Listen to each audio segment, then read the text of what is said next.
Much. Out front now, Democratic Congresswoman Karen Bass of California. She sits on the House Foreign Affairs Committee. Congresswoman, thanks for coming in. Thanks for having me on. What are you expecting from this meeting between President Trump and Vladimir Putin? Well, you know, it's very hard to know what to expect. I'll tell you what I'm concerned about, though. I'm concerned that the National Security Advisor, McMaster, says that there basically isn't going to be an agenda. And so we all know that Trump without an agenda, Trump without talking points, it can be quite dangerous because you never know exactly what he's going to bring up. But I don't see how he could have any credibility at all to talk about Russia's intervention in Syria or the Ukraine without talking about Russian intervention in the United States.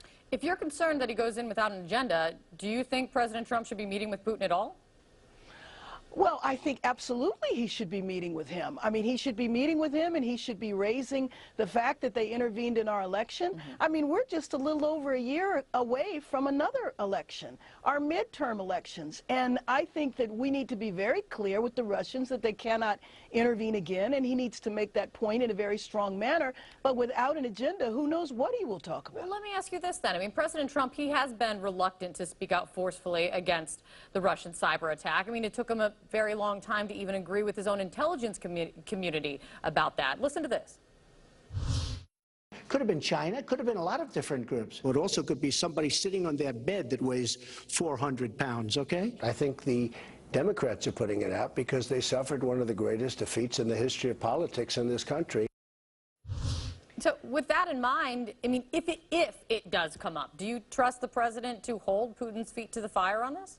17 intelligence agencies have said that the Russians intervened. As far as I'm concerned, he's still in denial about it. I wouldn't be surprised when he meets with Putin if he doesn't do what he's done with so many other international leaders, which is talk about how many votes he got, talk about how many people attended the inauguration. I mean, this is really embarrassing. I just hope that he goes to the G20 in general and be prepared.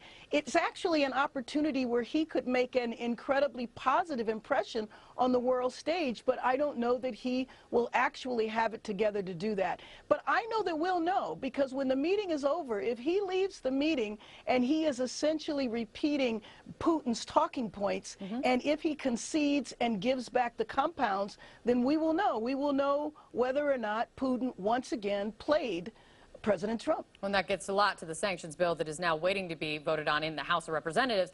One of your fellow Democrats, let me ask you, Congresswoman, Jamie Raskin, he was on this show last week, and he was calling for a commission to determine if the president is mentally or physically unfit for office. Do you agree with your fellow Democrat on this? Well, I'm not aware of the commission, but I actually raised those questions more than a year ago in the middle of the campaign because, you know, and I think it's very frightening to say, but if any of the viewers want to Google narcissistic personality disorder, I'm very concerned about his fitness to be the president as well, and maybe a commission is the way to get at it. Right, but if you think the president has gone too far in a lot of what he's done, is this not going too far on the part of Democrats, basically saying that he's got a mental illness?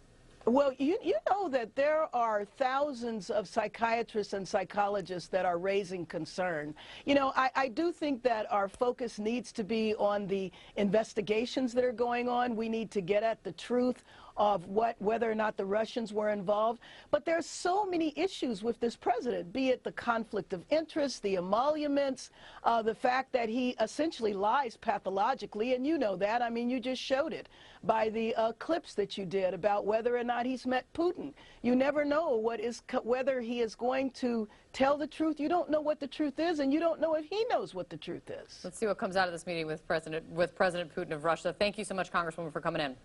Thanks for having me.